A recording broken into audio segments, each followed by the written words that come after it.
This is data, again, this is internet mining and trying to pay attention to what's going on in this particular state of Indiana. I know some of you have traveled from other places, and whether it's worse or better, I don't know, in other states, but I live in Indiana and have for a long time. So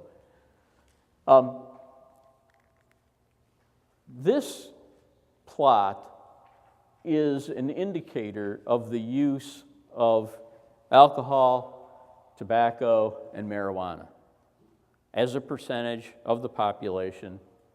And in Indiana, and this is year by year, the first plot, the first point on the x-axis is 2006, because I know it's a little bit fine print, and it runs to 2015, which is the latest available information out of IU Center for Health Policy. And it shows relatively flat, consistent use. Alcohol is up at the top, the blue line, and just a little over 50% of our people use alcohol on a regular basis.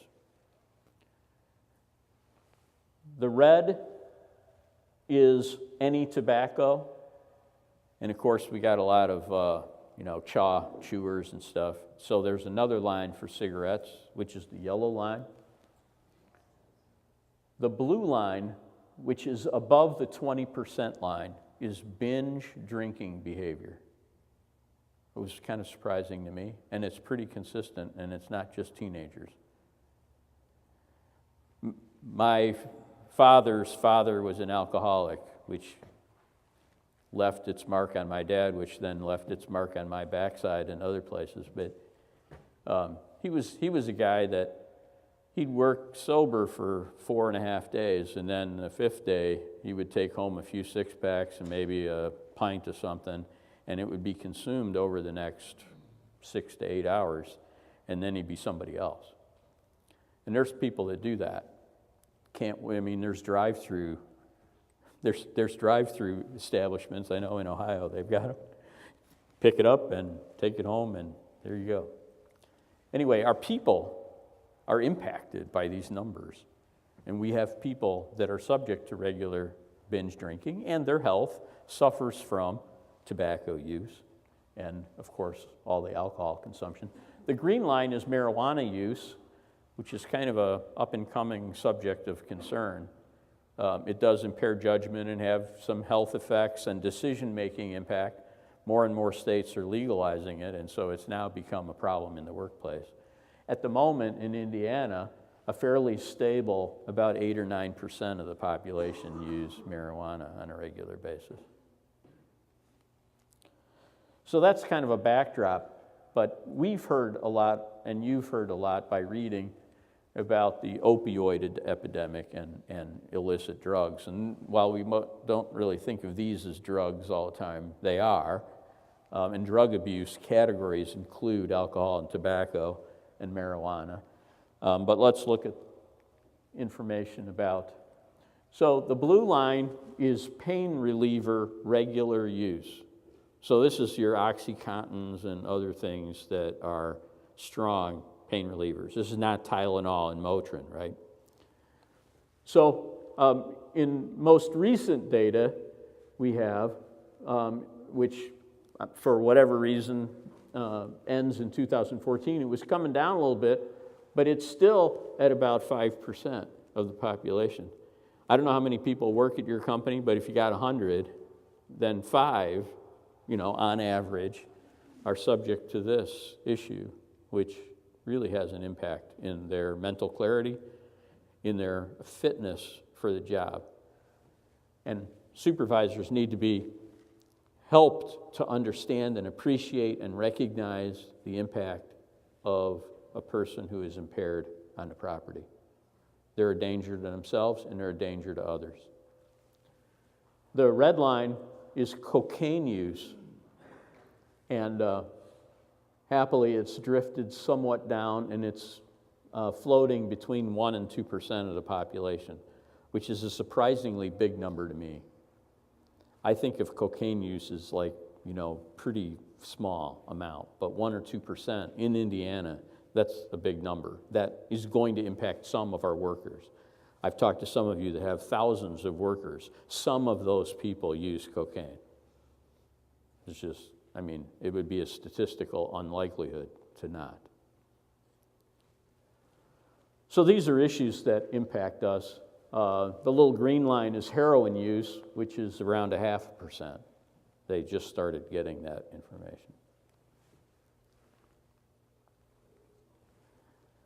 So Indiana, drug use, those numbers that we just looked at, puts ourselves 14th out of 50 in the United States for drug use. We're not the worst, we're certainly not the best.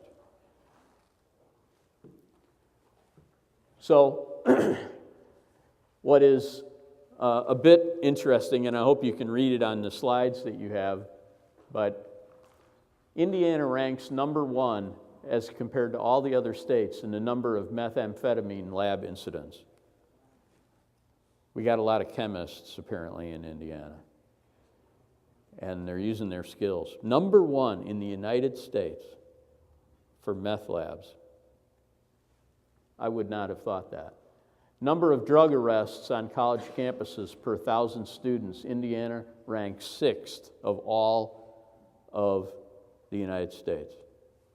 I wouldn't have thought that either. I don't think of IU or Purdue as party schools.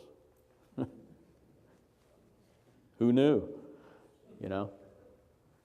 Number of opioid pain reliever prescriptions per 100 people, we rank 9th.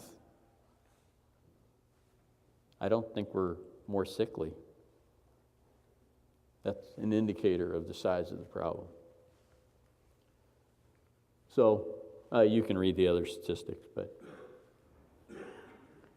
so clearly these numbers mean there's some impact on our organizations from a health perspective and a safety perspective. And you can read this list. I don't think there's any big surprises on there. I think perhaps the thing that should get some emphasis is the fact that no matter how a person gets hurt, it has an impact on their family. I once was asked by my big boss, the chairman of the corporation of Enkei. It's a privately held company. He's probably got, I don't know what his personal wealth is, but we're about $2.5 billion in sales. So, he's pretty wealthy. He asked me one time, how many people do I have working for me? So I gave him the number, pretty close. He said, you do not understand. He's Japanese, speaks in broken English, but he could get this much. I said, what do you mean? I didn't say it that way, though. I said, oh, sorry, help me understand.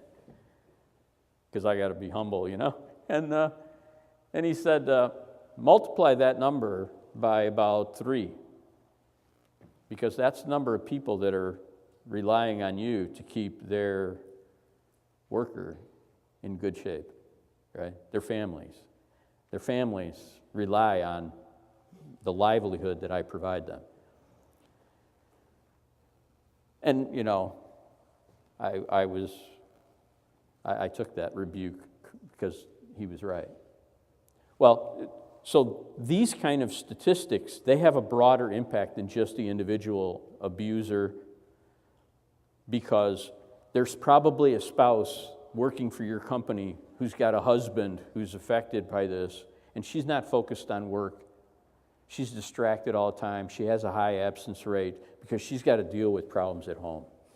So this problem just magnifies, it multiplies, because there's a lot of people. In this room, there's no doubt family members or people that are close to you that you care about that have been impacted by this crisis. And it's the same in your factories.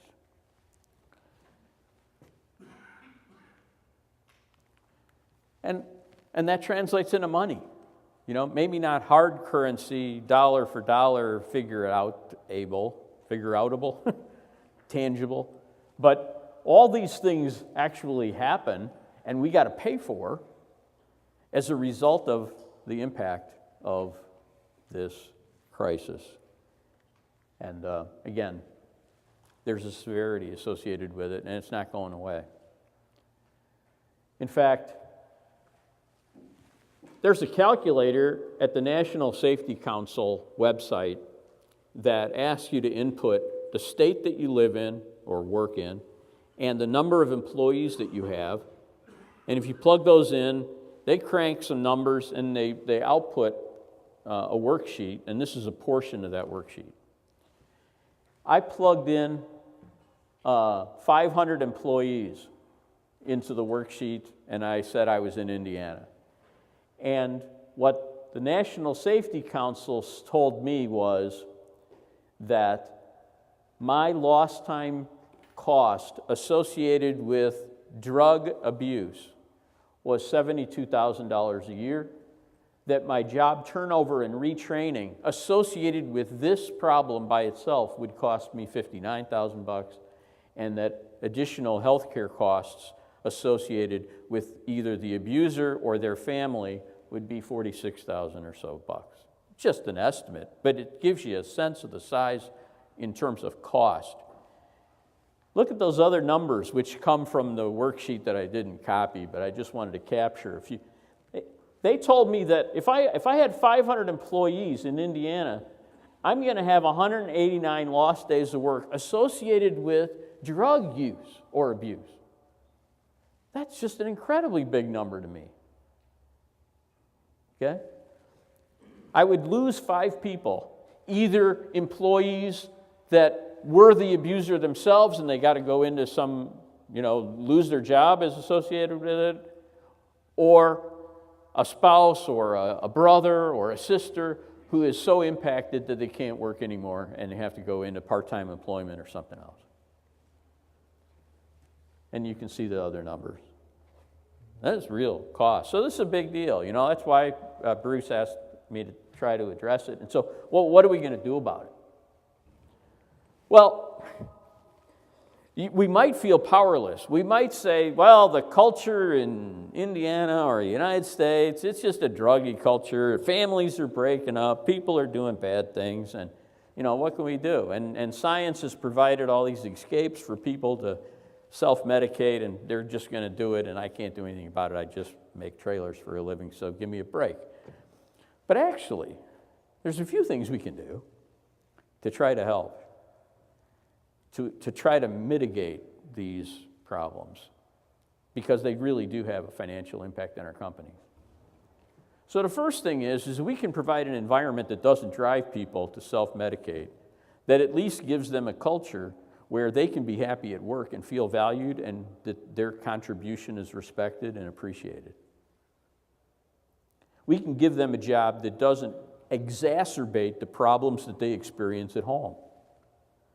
If I'm frustrated at work for 8 hours and then I come home and I'm frustrated for another 5 hours, that's just nasty.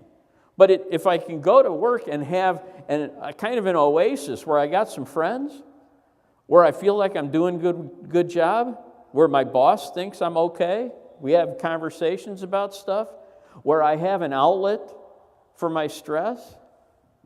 We're not counselors. We're not professional people taking care of all the troubles of humanity, but we can make it so it's not worse. We can create jobs that are friendly to humans. That will help.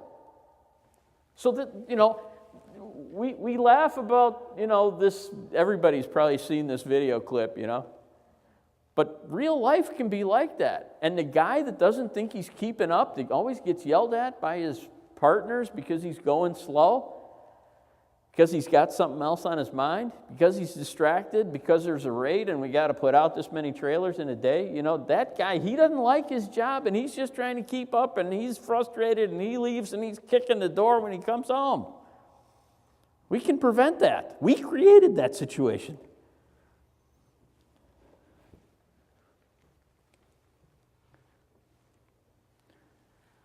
But we can also take some preventive measures. We can try to keep people out that have known problems. I mean, we might as well not invite them in the front door anyway. We can help supervision and management to understand and appreciate the significance of being impaired on the job and help them recognize it. We can make opportunities for people to interact with professional health care on a periodic basis, either at their selection or as part of a wellness program or something. Many of you probably have access to a company nurse. It'd be a good thing. Sometimes employees surprise you and they actually want to talk to somebody who's a healthcare professional because they think they might get a more compassionate hearing, because they want to talk about stuff that's personally embarrassing, because they don't want to let everybody know that their spouse is abusing something. Providing opportunities for people to talk and get that off their mind and get proper information, those are all good things that we can help people with. And it might produce a result that's financially viable, like less days absent. We certainly do need to have a zero-tolerance drug use policy within the facility, but we also need to be very compassionate about those that come forward and say they got a problem. If they're willing to admit it, let's help them out with it. But if you catch them, if they've been trying to hide it, unfortunately, we need to have a zero-tolerance policy. And then OSHA has reestablished rules about when you can and can't do drug testing. It used to be any kind of a safety injury or safety incident, you could do a whiz quiz. Now you can't do that unless circumstances indicate that the person was likely impaired, right? Otherwise you get in trouble. Seems like it's violating their privacy or something. But at the very least, we do need to identify, yeah? The Trump administration actually reversed that. You can't test as long as you have an established safety program. You're just not testing the Okay, so that's a recent change? Just about Thanks. 4 months ago. Thanks for helping me. Our HR hasn't caught up, apparently. But I do think that in the search for cause, it's okay to find out if someone was impaired. Makes sense, right? You're always allowed to do that. If you believe they're under an influence, you can drug test even the Obama administration. Oh, yeah. Okay, what else can we do? A few proactive measures. These are longer-term things, a little more cost associated with doing them, but they also have the potential for greater benefit long-term. A lot of companies provide employee assistance programs. Does everybody know what an employee assistance program is about? It's like giving them a hotline to call somebody that might help them if they feel depressed, want to commit suicide, they have financial problems, they just are struggling with their marriage, but also if they have issues with substance abuse. They have a number to call, somebody can advise them, provide them with X amount of free help of various kinds, and you can buy such programs, and it's all got to be kept somewhat separate from your day-to-day operations because there's privacy laws, of course. But providing people with an opportunity to get help when they need it is a very good thing. Not only is it compassionate, but it helps people stay on the job, focused on what you want them to be focused on. Of course, providing some training. Wellness initiatives we talked about a little bit.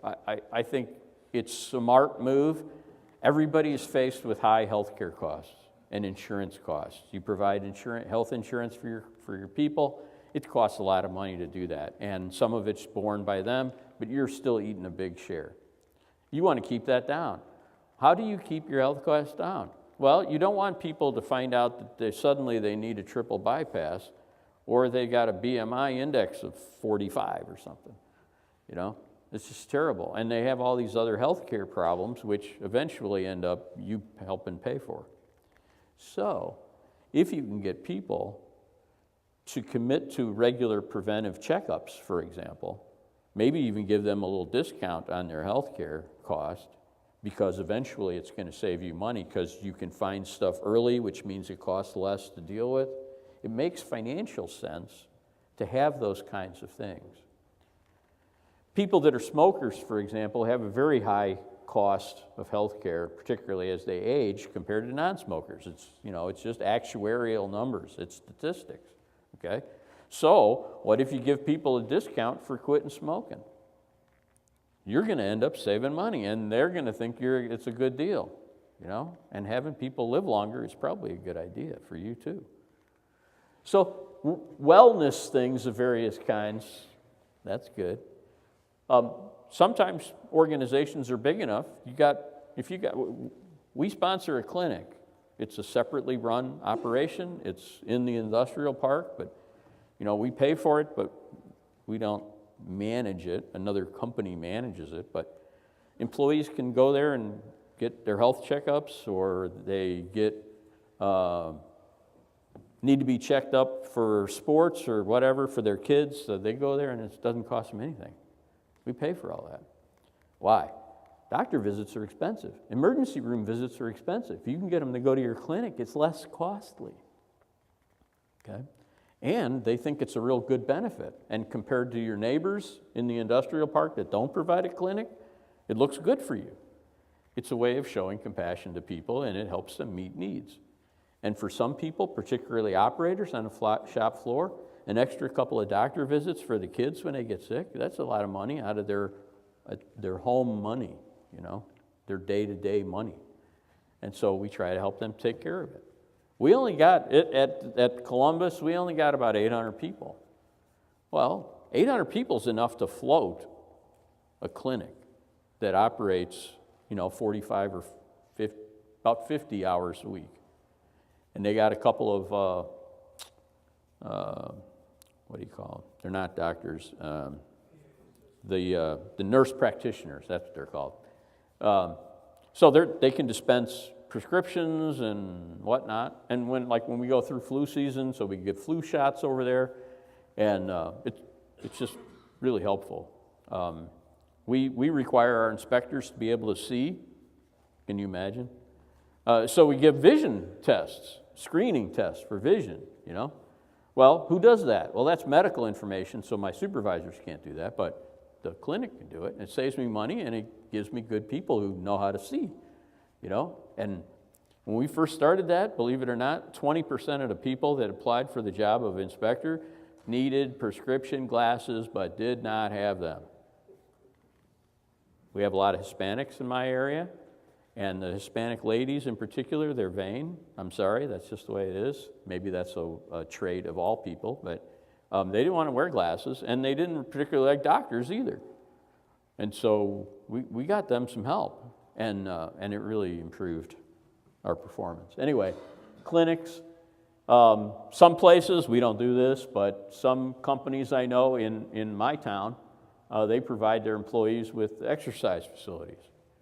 I don't know exactly who uses them, but they seem to pay for themselves, and they drive a place where people can spend happy time. And if happy time is associated with your company time, that's always a good thing. And then just sponsoring things that drive activity. Sponsoring a chess team probably wouldn't do this, but a softball team or a baseball team or bowling or anything that gets you out moving, those are good things. It encourages company collegiality and creates relationships that help reduce retention, help reduce retention problems, but also drive wellness. Okay. So when we help somebody that is a substance abuser, we actually, according to the National Safety Council, we actually save ourselves some real money. And there's some data that comes from them to help us appreciate that. Recovery is a good thing, and it helps us with turnover and replacement costs, with absence, and if we can help just one guy, that's actual money in our pocket, besides being the compassionate thing to do.